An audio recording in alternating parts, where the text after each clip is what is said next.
السلام علیکم اسٹوڈینٹس، آج آپ میرے ساتھ غزوہ حنین کے بارے میں پڑھیں گی۔ غزوہ حنین 8 ہجری میں ہوتا ہے۔ اس کے اسباب کیا تھے؟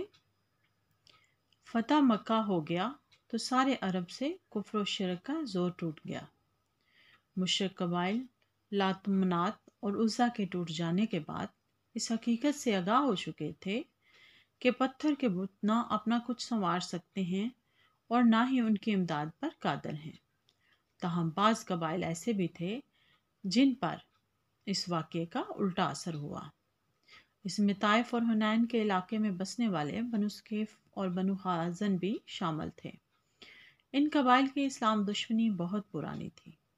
تجارت پیشہ ہونے کی وجہ سے کافی خوشحال تھے۔ طائف کے گرد و نواح میں زراعت بھی ہوتی تھی۔ زمین کی زرخیزی نے انہیں مالدار بنا دیا تھا۔ راجہ یہ قبائل بہت مغرور تھے۔ انہوں نے فتح مکہ کے بعد یہ کہنا شروع کر دیا کہ جن قبائل کے ساتھ محمد کو اب تک واسطہ پیش آیا ہے وہ مرد میدان ہی نہیں تھے۔ ہمارے ساتھ واسطہ پیش آئے گا تو پتہ چلے گا کہ بنو حوازن کا نو عمر سردار مالک بن عوف جوانی کے نشے میں اسلام کے خلاف منصوبے بنانے لگا۔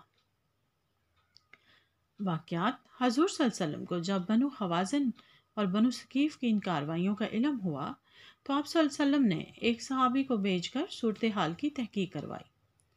معلوم ہوا کہ مشرکین مکہ جو ہیں حملہ آور ہونے کے لیے تیاریوں میں مصروف ہیں۔ چنانچہ حضرت صلی اللہ علیہ وسلم نے حنین کی طرف بڑھنے کا حکم صادر فرمایا۔ 12,000 افراد پر مشتمل یہ لشکر، جس میں 2,000 قریش مکہ بھی شامل تھے، حنین کی طرف روانہ ہوا۔ بنو حوازن نے مسلمانوں کے پہنچنے سے پہلے ہی اپنے آدمی کمین گاہوں میں چھپا رکھے تھے۔ جو ہی لشکر اسلام وادی میں داخل ہوا، انہوں نے کمین گاہوں سے نکل کر حملہ کر دیا۔ اسلامی لشکر کی ترتیب قائم نہ رکھی جا سکی۔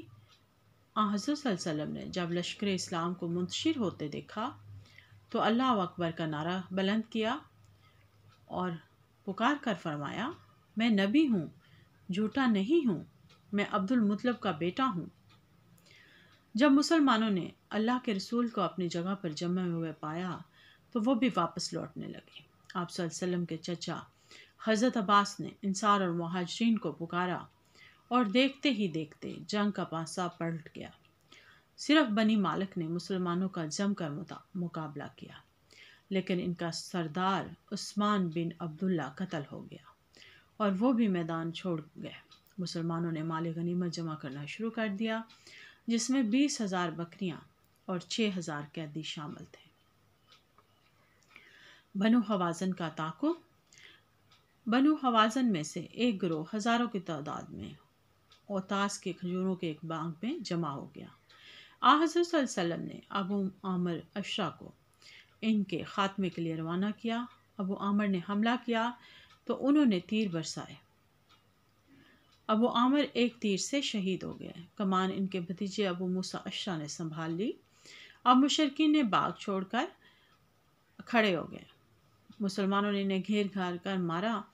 بنو حوازن کے تقریباً سبھی آدمی قتل ہو گئے۔ حنین کی شکست خوردہ فوج کا ایک حصہ طائف پہنچا۔ رسد اور اسلحہ جمع کر کے قلعہ بند ہو گیا۔ حضرت دشمن کا تعاقب کرتے ہوئے طائف پہنچے اور قلعہ کا محاصرہ کر لیا۔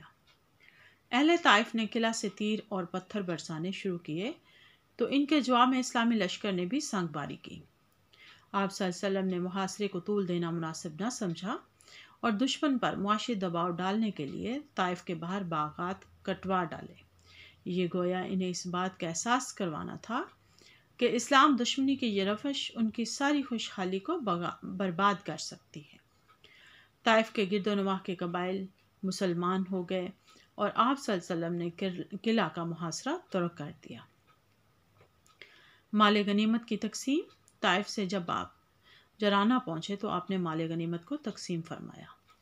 کافی دن تک جنگی قیدیوں کے لیے فدیے کا انتظار کیا گیا، بالآخر ان کو بھی تقسیم کر ڈالا گیا۔ اس تقسیم میں آپ نے مکہ کے قریشی نو مسلموں کو انصار و مہاجرین میں سے کہیں زیادہ حصہ دیا۔ اس کا مقصد